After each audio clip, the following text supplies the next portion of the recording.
I hope I don't run out of room. Um, the Royal Rumble is a pay-per-view that I watch every year that I look forward to. Like I could quit wrestling for 6 months and then when it's Rumble time I'll watch it. And half the time I don't even know who's in the match because I don't watch. But this is a pay-per-view that everybody looks forward to every year. I am not going to review the show. I'm just going to talk about like my thoughts on the show in general. Um, After about 5 years of what I would say dropping the ball, I used to close Rumble shows feeling like hot and fiery and ready to go, like ecstatic. The past 5 years, I would say, I either left sucking my teeth or just being like, I don't care, or being pissed off. WWE, even though I didn't agree with the order of matches, they actually did the right thing. Shinsuke Nakamura was the right choice to win this Rumble match. I don't care what anybody says. He was the right fucking choice. And you know who else was the right choice? Asuka. Um, I picked them two from the beginning for like 2 months.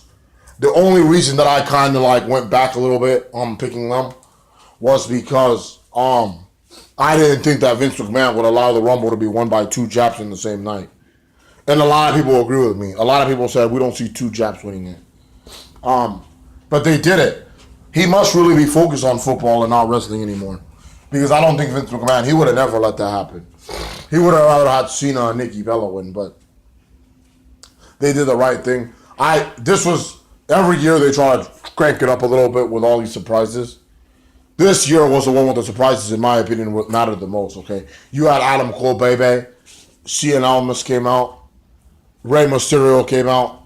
After all this time of saying where's he gonna go, that was fun. He's a Rumble winner. He's a Ruthless Aggression superstar. They did this little spot at the end where they had three people from the new era and three guys from the Ruthless Aggression, an era I grew up in, getting it on, and that was cool.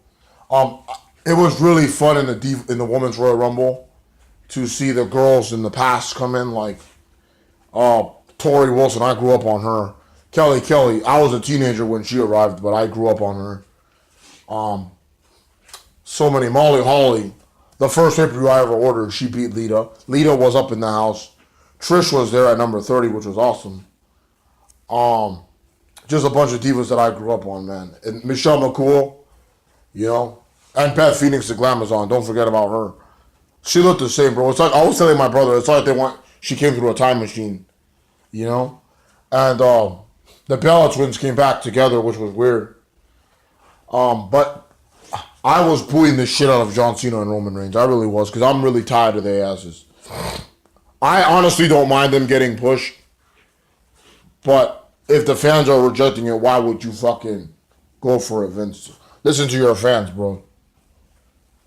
I'm not going to give you credit because I don't think you had anything to do with this, McMahon, but whoever was in charge did listen to the fans and they gave it to Nakamura. And I don't give a crap if you guys say he can't cut promos. Bro, let's have somebody different up in there, like, you know what I'm saying? Like, really, dude, like, Rusev, he couldn't cut promos in the beginning of his career. Lana used to do it. Cien Almas can't cut promos. Zelina Vega does it. So, guys, have some fucking respect. I was thrilled as a kid in a candy store when Nakamura won the Rumble. Asuka was the right choice to win the Royal Rumble. I don't necessarily agree with it closing the show, but I understand why you guys did it. But two Japs winning the Rumble, I was shocked. I didn't think they would do it. They should have, and I always knew that was the right way to go. Yeah, I'm sorry. The white men, for all you right wingers out there, none of them were, it wasn't their time right now. Like, none of them were hot. None of them were, like, you know, I mean, Finn Balor is pretty over right now, but, like, I guess they have different plans for him because Cena beat him on Monday. So, you know, but nobody's, like, white hot. Like, AJ Styles is, but he's a champion, you know? Braun Strowman is, and I actually thought that he could have been perfect for the Rumble, but they put him in the stupid undercard. So you had to go with Nakamura and Asuka. And both of the Rumbles, at the end, like when they were down to their final three, final four, final two, they left you biting your nails. So this Rumble was actually the best one in 5 years, bro. I'm not even exaggerating. The ones in the past were okay, but I either didn't care or... And the thing is, this Rumble didn't even have a lot of build-up. I wasn't a big fan of Dolph Ziggler coming out at number 30. Wasting an entrance because he's supposed to be gone. I don't know what the deal is, by the way. Everybody's always like number 30. Who's it gonna be? And you guys always expect it to be something. Bro, the Rumbles I grew up, you know who number 30 was? Big Show, Kane, Goldberg, Ric Flair was number 30 once. Randy Orton was number 30 once. Like, it doesn't always have to be a surprise. Like, fuck you. Oh, yeah, so the thing you've all been talking about, this fucking Rumble was a platform, a history-making Rumble. Leave it to the McMahons to do this. I see Stephanie's hands written all over it. Maybe Triple H for the Nakamura thing. But for this, I see Stephanie's. We're going to ignore her terrible commentary. Ronda Rousey comes out and everybody goes mental. And I went mental too. You could see my live reaction. I lost my voice that whole show.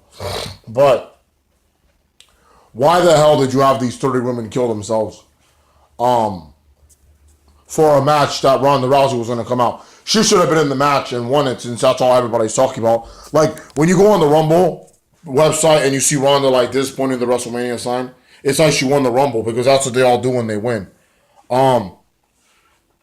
If I didn't watch this show and I went on the website, I would have thought that she won the men's Rumble, because she's just sitting there like this. That's all they have plastered all over the website. They want coverage so bad, and they're telling people, hey, look, we got coverage. Ronda's trending right now on social media, blah, blah, blah. Like, WWE, people are not... you want coverage, okay, Enzo Amore gave you coverage. Why didn't you give it... Why'd you shut that under the rug, didn't you? Like, it was so fucking annoying. It was cringeworthy is what it was that they did that. I'm happy for Ronda, but WWE, she's not relevant as she used to be. So why are you guys making a big deal out of it? You know? I swear to God, if Amanda Nunes went to WWE, you guys would not act like this. You know? You guys are crazy. So yeah, you bring Ronda Rousey in, and you completely had the women make history for that. Like, you should have put her in the fucking match. Like, if you had her win, people would have been talking about the first ever Rumble and that. And I think that's why a lot of people picked Ronda, because they thought it was the best thing for business to have her win the first ever Women's Royal Rumble so people could talk about it. You guys shouted from the rooftop about this Women's Royal Rumble. The minute it happens, all you talk about is Rousey. You don't talk about, like, the Rumble. And you make it seem like it's not important. And that's a joke. And apparently the talent is upset about that too. But, you know, whatever. I think she's going to fight Triple H and Stephanie, because she can't help but, Stephanie can't help but be in the spotlight, and neither can Hunter. Like, that's the thing. They bring in a top talent like her, and they want to work with her because they can't help themselves. They want the attention to be on them. But as soon as Enzo Amore is accused of rape, they try to step away from that shit, you know? But I am glad for Asuka. I am glad for Nakamura. And maybe it was good that Rousey wasn't in the match, because I wasn't really a big fan of somebody coming in and winning it. Unfortunately, though, it's at the expense of the talent, because, yeah, nobody's really talking about either of the Rumbles now. And maybe that's why they did this. Maybe that's why they're like, we're going to open this show with a Rumble, give it to a Jap. We're going to give the first ever Rumble to a Jap for the women. And then Rousey's going to come out and no one will be talking. Like, they do that shit on purpose. They wouldn't have done it if Roman Reigns won the Rumble. And Rousey's fight is probably going to be the main event of WrestleMania. And then what's she going to do after? Because I heard she signed a full-time deal. I don't know.